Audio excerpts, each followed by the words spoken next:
কৃষ্ণ কৃষ্ণ শুধু শ্রী কৃষ্ণ। তিনটে জিনিস করলে আপনি মহাপুরুষের মা: সত্য, সোচ, দয়া আর দান। যখন মেয়েদের পেটে বাচ্চা থাকবে তখন যদি সত্য কথা বলতে পারেন আপনি সব সময়, আপনি মহাপুরুষের মা হবেন। ভাগবত বলল, যদি পবিত্রতা বজায় রাখতে পারেন, নিজেকে পরিচ্ছন্নতা, মনকে পরিষ্কার রাখতে পারেন, দেখবেন আপনি মহাপুরুষের মা হতে পারবেন। আর কি, গরিবকে দান ধ্যান করতে পারলে, বৈষ্ণবকে সেবা দিতে পারলে আপনি দেখবেন মহাপুরুষের মা হতে পারবেন। এতেই পূর্বে যারা মহাপুরুষের মা হয়েছেন তারা ত্যাগ স্বীকার করেছে বলে ভালো ভালো মা হয়েছে। এমনি বাচ্চা জন্ম দিলে মা হওয়া যায় না, মা হতে গেলে কর্তব্য পালন করতে হয়। বাঘিনী তার বাচ্চাকে সাঁতার শেখায়, আগে কি বাচ্চাগুলো জলে নামে? আগে বাঘিনী নেমে যায়, পেছন পেছন বাচ্চাগুলো ভাবে আমার মা নেমেছে, আর দরকার কি আমরাও নামবো। ভক্তির পথে আপনি নামবেন তবে তো আপনার বাচ্চা নামবে। আপনি নামবেন না, আপনার বাচ্চা কোনো মতে নামবে না। আপনি কীর্তন শুনবেন, হরিনাম শুনবেন, একদিন দেখবেন আপনার সন্তানও বসে বসে কীর্তন শুনছে। আপনি সেদিন ভাববেন আমার ছেলে কুপথে যায় নাই, অন্য পথে যায় নাই, একটা ভালো জায়গায় বসতে শিখেছে। ওই জন্য প্রতিটি বাবা মাকে বলবো, যারা কম বয়সের আছেন, ছেলে মেয়েদেরকে অন্তত হাতে ধরে এখানে বসান। কেন? যতক্ষণ শুনবে পবিত্র কথা ততক্ষণ তার হৃদয় মন পবিত্র হয়ে যাবে। সবাই লক্ষ্য করুন মায়েরা, গর্ভে বাচ্চা থাকাকালীন অনুকূল ঠাকুর বললেন যে মেয়েদের পেটে বাচ্চা থাকলে শ্রীমদ্ ভাগবত গীতা পড়বেন, মন্দিরে প্রণাম করবেন, ভগবানের কাছে বলবেন ছেলে হোক আর মেয়ে হোক যেন কৃষ্ণ ভক্ত হয়। আর কি করবেন মায়েরা? তুলসী গাছে জল দেবেন, পরিক্রমা করবেন যদি পেটে বাচ্চা থাকে। আর কি, মহাপুরুষের ছবিতে প্রণাম করবেন। কারণ মনোবিজ্ঞানীরা বলছেন যদি কোনো মেয়ে গর্ভে বাচ্চা থাকাকালীন মহাপুরুষকে প্রণাম করে, ঈশ্বরচন্দ্র বিদ্যাসাগর, রবীন্দ্রনাথ ঠাকুর, এদেরকে যে বিবেকানন্দ প্রণাম করতে পারে, তাহলে কি হবে? মহাপুরুষের ভাব তার সন্তানের মধ্যে কিছুটা পড়তে হবে। কিছু কাজ করতে হয়, এমনি বাচ্চা চলে এলে হবে না। গরু ছাগলে ভেড়ার বাচ্চা আসে, ওরকম বাচ্চা এলে হবে না। বাচ্চা আসতে গেলে মাকে অনেক যত্নবান হতে হয়, বাবাকে অনেক যত্নবান। এমনি ভালো সন্তানের মা পাওয়া হয় যায় না। মাটি খাঁটি না হলে বীজ ভালো হবে না, গাছ ভালো হবে না। আপনি মাটি ভালো হবে, বাবাটি ভালো হবে, সন্তান অবশ্যই ভালো হবে। মানে আপনি কি ভুল বলবেন? আচ্ছা, বাচ্চা জন্ম নিলে মুখে মধু দেন, তাই তো? আচ্ছা বলুন তো, মধু দিলে আমাদের বিশ্বাস যে মিষ্টি মিষ্টি কথা বলবে, ছেলে বড় হলে মিষ্টি কথা বলে? বাবারে, মায়েরা কি দুঃখ করবে যে বাবা ঘর গেলে বুঝবেন কি চলছে আর কি। না না, আপনারা সবাই লক্ষ্য করবেন, ছেলে মায়েরা, তুলসী দাস বলেছেন যে পথ দিয়ে পুত্র আসে সে পথ দিয়ে মূত্র আসে, যে পথ দিয়ে পুত্র আসে সেই পথ দিয়ে মূত্র আসে। সে পুত্র যে কৃষ্ণ ভক্ত, আর সে মূত্র যে অসুরের মতো আচরণ করে, অভক্ত। কিছু মনে করবেন না, পাড়ায় পাড়ায় কীর্তন হয়, গ্রামে গ্রামে কীর্তন হয়। আপনি কীর্তন করাচ্ছেন, আমি কীর্তন করাচ্ছি বিভিন্ন জায়গাতে। কিছু মানুষের দেখবেন খুব কষ্ট হয়, আবার কিছু মানুষের খুব আনন্দ হয়। কিন্তু যারা কীর্তন করায়, অনুষ্ঠান করায়, তারা তো হাতির মতো গো। হাতি যখন দেখবেন রাস্তা দিয়ে পেরিয়ে যায়, অনেকে গণেশজি বলে প্রণাম করে। জোরে বলুন হ্যাঁ না না। হাতি ওর দিকেও তাকায় না, আর কুকুরগুলো দেখবেন পেছনে ঘেউ ঘেউ করে, ওর দিকেও তাকায় না। হাতি বলে আমি ভালোতেও নেই, আমি মন্দতে নেই, আমার রাস্তায় আমি যাব, আমাকে কেউ ঠেকাতে পারবে না। আপনি হাতির মতো হয়ে যান কৃষ্ণ ভক্ত, আপনার রাস্তায় কেউ বাধা দিতে পারবে না, যদি গোবিন্দ আপনার সহায় থেকে যায়। ভগবান যার সহায় আছে তা আবার চিন্তা কি আছে মায়েরা? ও মায়েরা, সবাই মন দিয়ে শুনুন, ছেলের মুখে কি দিল না? আপনার ভাবছে মধু, তো মধু কেন দেওয়া হয়? বলছে যদি বইপত্র পড়েন তাহলে বইটার নাম হচ্ছে হিন্দু ধর্ম কি এবং কেন। বইটার লেখক হচ্ছে লোকনাথ কবিরাজ। তাতে পরিষ্কার করে বলছে যে বাচ্চার যখন জন্ম হবে তখন মুখে মধু দেয় কেন না? বাচ্চা কান্নাকাটি করে, মায়ের দুধ পান করতে পারে না, ওই জন্য মধু দেয় কান্না বন্ধ করবার জন্য। মধু কখন দেবেন তবে বাচ্চা মিষ্টি কথা বলবে না? বলল বইটাতে যে মধু দেবেন কখন? 21 দিন পর যখন আপনি আতুর ঘর থেকে নিয়ে যাবেন স্নান করিয়ে, তখন মধু দেবেন, বাচ্চা মিষ্টি মিষ্টি কথা বলবে। আর কখন দেবেন? যখন দেখবেন আপনার বাচ্চার অন্নপ্রাশন হবে, তখন দেবেন, দেখবেন আপনার বাচ্চা কি হবে? মিষ্টি মিষ্টি কথা বলবে। মায়েরা এখন কি করলো? মধু তো কেনার পয়সা নেই, কি করলো? দুই কানে শোনাইল মধুর হরিনা, দুঃখীর সংসারে জন্ম নিল বলে পাড়ার লোকেরা নাম রাখলো দুঃখী মণ্ডল। যে যেখানে বসে আছেন একটু মন দিয়ে শুনবেন। আপনার বাচ্চা ছেলের মনটা হচ্ছে কচি বাঁশের মতো, যেদিকে বাঁকাবেন সেদিকে বাঁকবে, বাঁশ মোটা হলে আর বাঁকবে না। যে যেখানে বসে আছেন, যারা বাবা হয়েছেন, দাদু হয়েছেন, মা হয়েছেন, হ্যাঁ মাসি হয়েছেন, মন দিয়ে শুনে নেবেন কি, বাচ্চা ছেলের মন কচি বাঁশের মতো, যেদিকে বাঁকাবেন সেদিকে বাঁকবে, বাঁশ মোটা হলে আর বাঁকবে না। শিক্ষা যদি দেবেন ছেলেকে ছোট থেকে দেবেন, কি বলবেন? আমি তো পশ্চিমবাংলার প্রত্যেকটি জেলায় যাই, রাজ্যে রাজ্যে যাই, বিদেশে পর্যন্ত যাবার আমার অফার আছে পরবর্তী ক্ষেত্রে। কিন্তু আপনাদের কাছে নিবেদন রইল, সব জায়গাতে বাড়িতে বাসা হলে বাচ্চাকে কোলে নিয়ে তার মাগুলো এসে বলে, একবার বলে দাও তো কি, রাধে রাধে, হরে কৃষ্ণ, জয় নিতাই। কে বলে? বাচ্চাগুলো বলে। কেন? বাচ্চাগুলোকে ছোট থেকে শেখানো হয়েছে। আবার বাচ্চাগুলো এসে টুক করে ঝুপ করে প্রণাম করছে, ওর মা ইশারা করেছে, খোকা একবার সঙ্গে সঙ্গে প্রণাম করছে। কেন? শিখিয়েছি, আচার শেখানো। বাচ্চাকে সকালবেলায় মুখ ধুয়ে বলুন, মন্দিরে প্রণাম কর, তোর দাদু ঠাকুমাকে প্রণাম কর, আমাকে আর তোর বাবাকে প্রণাম কর। আচার শেখান। ছোট মেয়ের হাতে মোবাইল নয়, সংস্কার শেখান। আর ছোট্ট ছেলের হাতে আপনি বাইক নয়, ওকে জীবন দান করুন। এক পকেটে গীতা রাখবেন, তো এক পকেটে মোবাইল রাখুন। সপ্তাহে একদিন ছুটি থাকবে, ছেলে মেয়েদেরকে নিয়ে পার্কে বেড়াতে যাবেন না, ওখানে উল্টো পাল্টা জিনিস দেখবেন, মন্দিরে যান। আপনিও প্রণাম করবেন, বাচ্চাটা আপনার পেছন পেছন প্রণাম করবে, বাচ্চাটাকে কিছু সম্পদ দিয়ে যাবেন। এই জন্য বারবার বলছি, সাধুগুরু বৈষ্ণব রাস্তা দিয়ে পেরিয়ে গেলে বাচ্চাকে প্রণাম করার আগে নিজে প্রণাম করবেন, আর বলবেন এনাকে একটু প্রণাম করো, ওনাদের আশীর্বাদ পেলে কাজ হতে পারে। ইস্কন মন্দিরে শিল প্রভুপাদ যখন ছোট্ট বাচ্চা ছিল, কলকাতা ছেলে, তার বাবা চাকরি করতো, 10টা পর্যন্ত বসে থাকতো দরজাতে, তারপর অফিসে যেত। কোনো সাধুগুরু বৈষ্ণব পেরিয়ে গেলে বলতো, একবার আসুন। আরে কি হয়েছে বলবেন তো? আরে আসুন না। বলে কি হয়েছে? আমার ছেলের মাথায় একটু হাত দিয়ে বলে দিন যেন রাধারানীর কৃপা হয়। বৈষ্ণবরা আসতো আর ছেলের মাথায় হাত দিয়ে বলতো, তোমার ছেলে রাধারানীর কৃপা হোক। শিল প্রভুপাদ বৈষ্ণবের আশীর্বাদে এত বড় হল। আপনারা যারা মা হয়েছেন তারা কি চান না আমার ছেলে অনেক বড় হোক, অনেক বড় মানুষ হোক, অনেক বড় মহামানব হোক? সব মাইগুলো তো চাই। আপনার প্রণাম করান, মন্দিরে প্রণাম করান, সাধুগুরু বৈষ্ণবকে প্রণাম করান, শেখান। এগুলো না শেখালে কি শেখাবেন?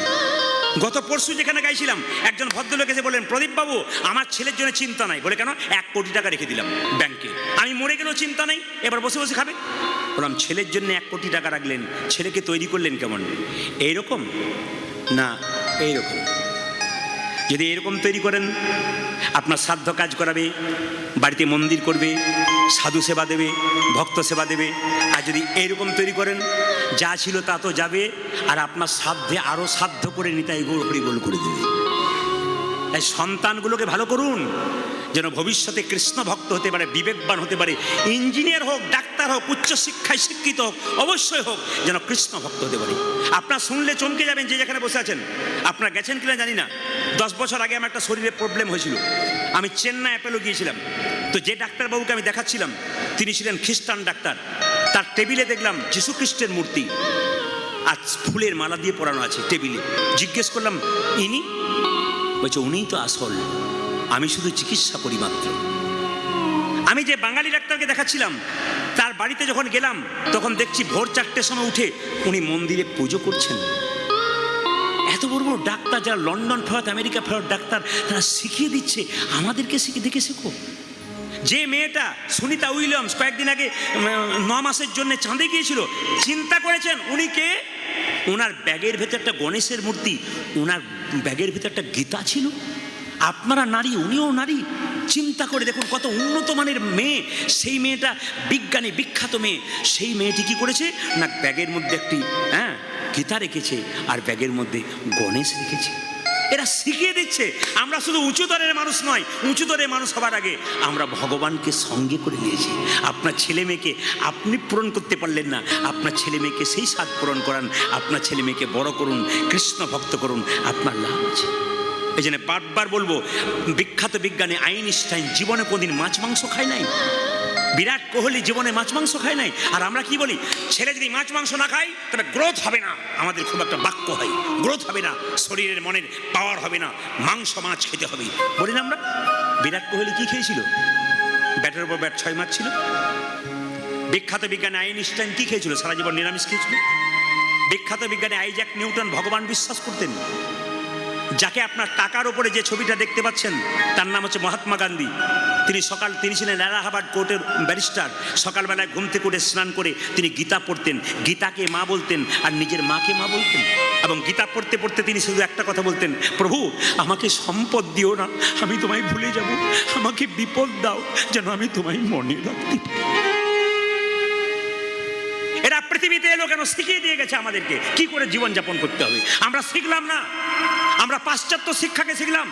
নবদ্বীপ মায়াপুরে ইস্কন মন্দিরে ইংল্যান্ড আমেরিকা থেকে মানুষগুলো এসে হরে কৃষ্ণ বলতে পারে না, হরে কৃষ্ণ বলতে পারে না, হরে কৃষ্ণ লজ্জার ব্যাপার, ওরা বলতে পারে না তবু বলে, আমরা বলতে পারি তবু বলি না পারবে।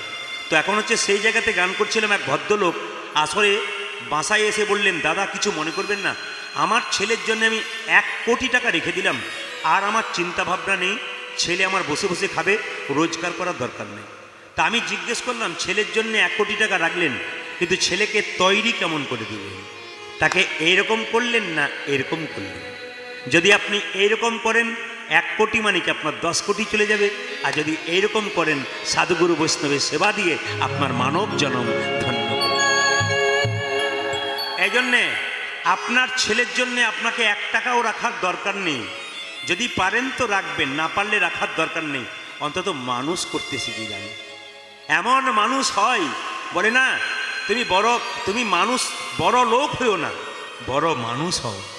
তুমি 10 টাকা রোজগার করবে, 100 টাকা রোজগার করবে, কিন্তু সাধুগুরু বৈষ্ণবের চরণে প্রণাম দিয়ে সেদ্ধ ভাত খাবে, তবু অমৃত খাবে, অন্তত সুখে থাকবে। বাবা এরকম মানুষ তৈরি করে দিয়ে যান, জীবন সুন্দর হয়ে যাবে।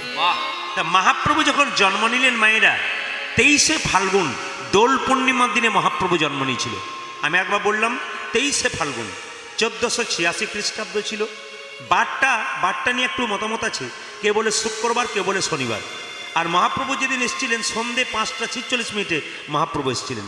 তো সবচাইতে আশ্চর্যের ব্যাপার, ছোটবেলায় নাম হলো কি নিমাই, যৌবনবেলায় নাম হলো কি গৌরাঙ্গ, আর সন্ন্যাসের পরে নাম হলো শ্রীকৃষ্ণ চৈতন্য প্রভু, শ্রীকৃষ্ণ চৈতন্য প্রভু।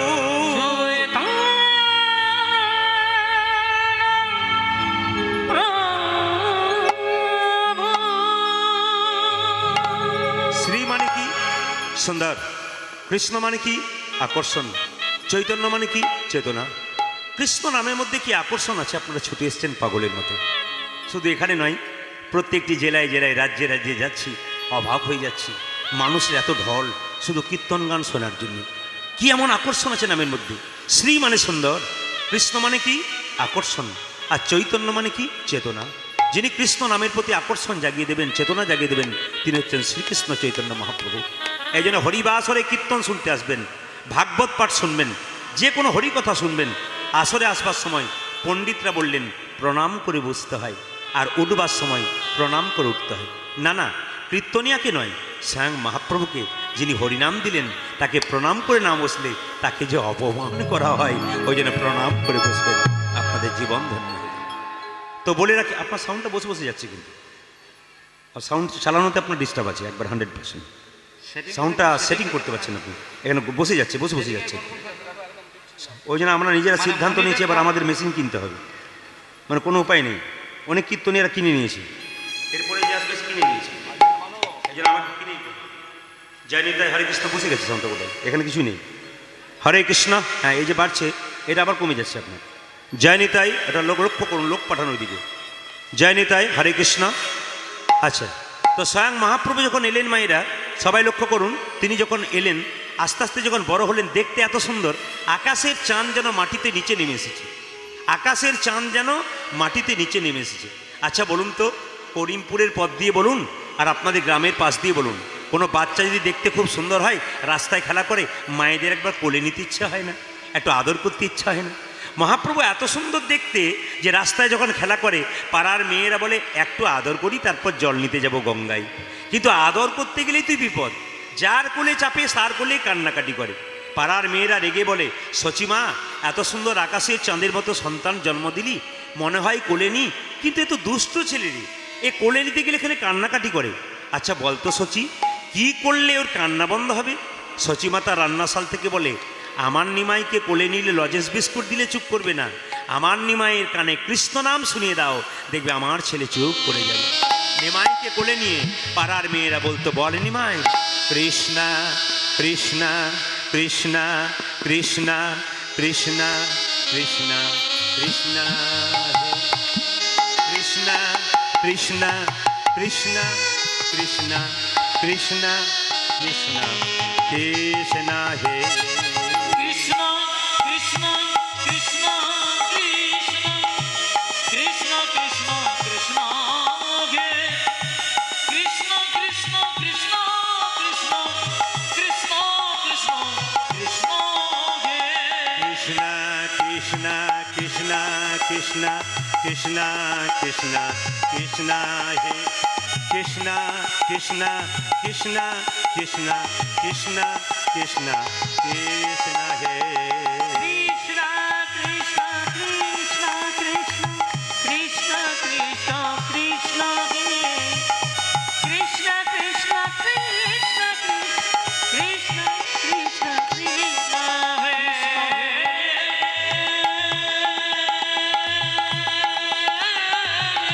জয় গৌর হরি বল।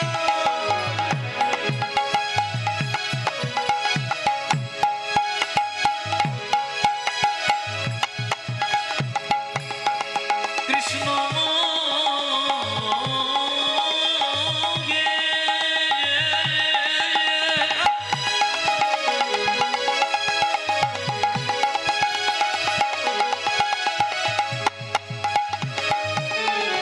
তুমি দেখো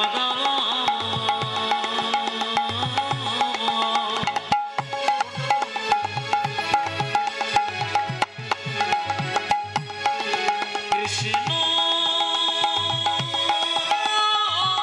কৃষ্ণ হে কৃষ্ণ হে কৃষ্ণ হে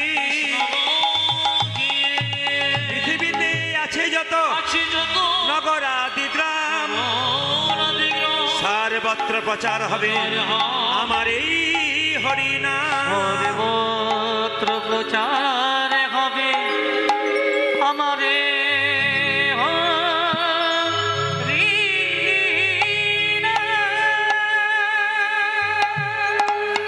মহাপ্রভুর কি কৃপা দেখুন, আমি আগে বললাম জেলায় জেলায় রাজ্যে রাজ্যে সব জায়গায় হরিনাম হচ্ছে, এই মহাপ্রভুর গুণকীর্তন সব জায়গায় হচ্ছে। আপনারা শুনবেন, আপনাদের জীবন ধন্য হয়ে যাবে। আসুন, মহাপ্রভু যখন এলেন জীবের দ্বারে হরিনাম দিলেন, তিনি সন্ন্যাস নিলেন। আপনাদের সন্ন্যাস নেওয়ার জন্য উনি বলেননি, তিনি সন্ন্যাস নিলেন কেন? আমাদের মতো অধম জীবকে চৈতন্য দেওয়ার জন্য। তার দুবার বিয়ে হয়েছিল, প্রথম বিয়ে কার সঙ্গে? লক্ষ্মীপ্রিয়ার সঙ্গে। আর দ্বিতীয় বিবাহ কার সঙ্গে মায়েরা? বিষ্ণুপ্রিয়ার সঙ্গে। লক্ষ্মীপ্রিয়া তো সাপে কেটে মরে গেল, তারপর বিষ্ণুপ্রিয়াকে বিবাহ করলো, তারপর বিষ্ণুপ্রিয়াকে বাড়িতে রেখে সন্ন্যাস নিয়ে চলে গেলেন নিমাই জীবের জন্যে হরিনাম দেওয়ার জন্য। কি করলেন? নিতাই চাঁদকে রেখে তিনি জীবের দ্বারে হরিনাম দিলেন। দাদা তুমি এক কাজ করো, যাকে তুমি চোখে দেখবে তাকেই হরিনাম দেবে। কিভাবে দেব?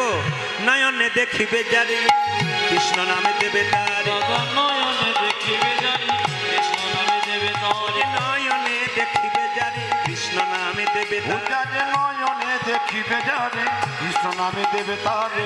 এই যে, যাকে চোখে দেখবো তাকেই দেবো। হ্যাঁ, নয়নে দেখিবে যারে কৃষ্ণ নামে দেবে তারে। সনে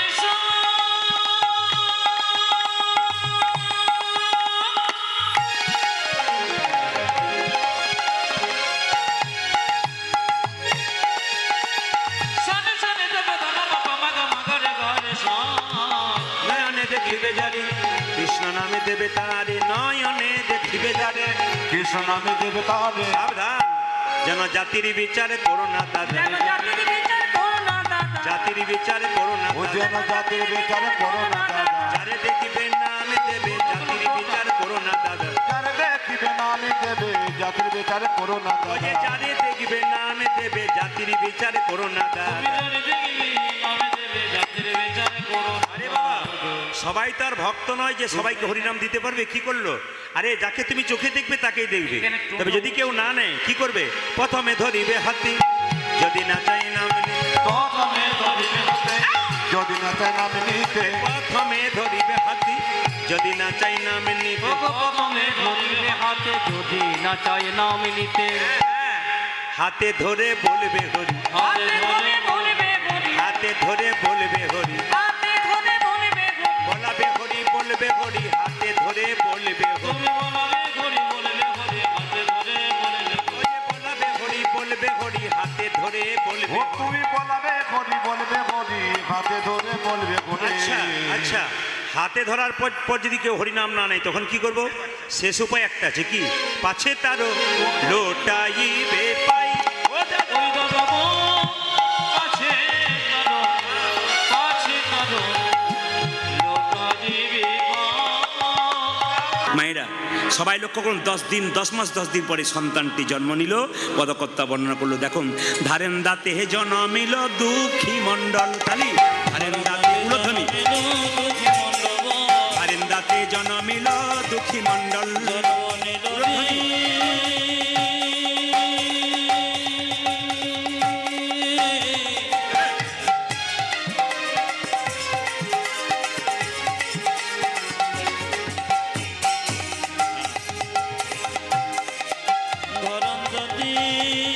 সবাই উলধ্বনি দিন সন্তান জন্ম নিচ্ছে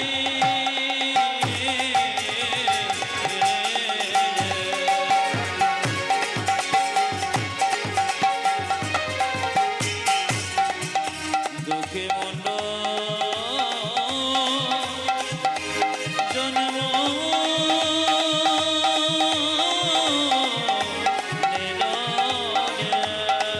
জন্ম নিল রে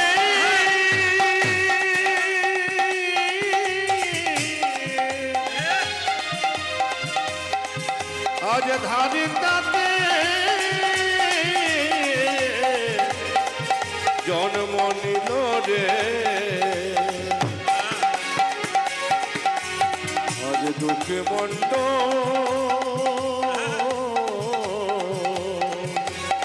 জন্ম নিল জন্ম নিল জন্ম নিল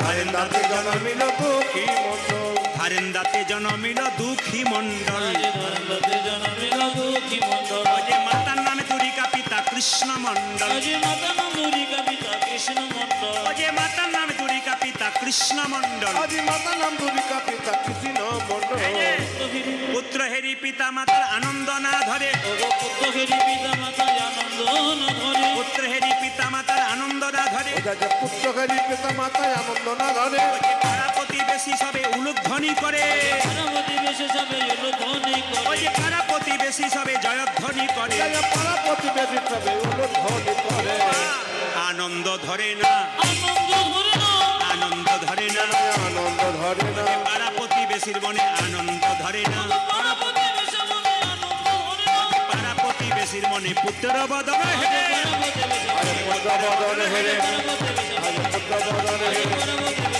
পুত্র বদন হেরে পার্বতী বেশে পুত্র বদন হেরে আনন্দ ধরে পার্বতী বেশে সবে জয় ধ্বনি ওরা যে পাড়া প্রতিবেশী মনে জয়ধ্বনি করে আচ্ছা আচ্ছা আপনারা বাচ্চা জন্ম নিলে মুখে কি দিন নিম পাতা নিম পাতা আমি যে না নিম পাতা বলেছি আপনারা হ্যাঁ বলে ভুললেন যে হ্যাঁ হ্যাঁ না না 2-4 জন এমনি এমনি করে নিম পাতা হ্যাঁ আগে দুই কানে সমাজের মধুর নাম পয়সা নেই তো কি করব মধু কেনার পয়সা নেই তো কানে কি দেব 2 কানে শোনাইল মধুর হরিনা আজ দুই কানে শোনাইল মধুর হরিনা হরিনামে শোনালো মধুর হরিনামে শোনালো হরিনামে শোনালো মধুর হরিনামে শোনালো সংসারের কথা শোনার আগে হরিনামে শোনালো স্বামী স্বামী কথা শোনার আগে হরিনামে শোনালো সংসারের কথা শোনার আগে নাম ময়দা স্বামী স্বামী কথা শোনার আগে নাম ময়দা হলো হরি কথা শোনার আগে নাম ময়দা হলো স্বামী কথা শোনার আগে নাম ময়দা হলো হরি কথা শোনার আগে নাম ময়দা হলো হরিনামে শোনালো দুই কানে শোনাই এলাম মধুর হরিনাম ওদের দুই কানে শোনাইল মধুর হরিনা মায়েরা এইবার ছেলেটাকে ভগবানের মন্দিরে গিয়ে বলছে হে জগন্নাথ তুমি এক কাজ করো আশীর্বাদে করো গো আশীর্বাদে করবো আশীর্বাদে করো গো আশীর্বাদে করো কি কি কি ডাক্তার হতে পারে না ইঞ্জিনিয়ার হতে পারে কি বলছে আশীর্বাদে করো গো আশীর্বাদে করবো কি কি কি যেন ভাগবতে পড়তে পারে আশীর্বাদে করো, যেন ভাগবতে পড়তে পারে আশীর্বাদে করো, যেন সংকীর্তন গাইতে পারে আশীর্বাদে করো, যেন সংকীর্তন গাইতে পারে আশীর্বাদে করো, যেন ভাগবতে পড়তে পারে আশীর্বাদে করো গো। ওই যে হরি হরি হরি বলে, ভাগবতে পড়তে পারে ওই যে হরি হরি হরি আমি সংকীর্তন গাইতে পারি, হরি হরি হরি বল, সংকীর্তন গাইতে পারে, হরি হরি হরি আমি সংকীর্তন গাইতে পারি। আশীর্বাদে করো গো। দুই কানে শোনাইল মধুর হরি ও যত তুই কানে শোনাইল মধুর হরি নাম।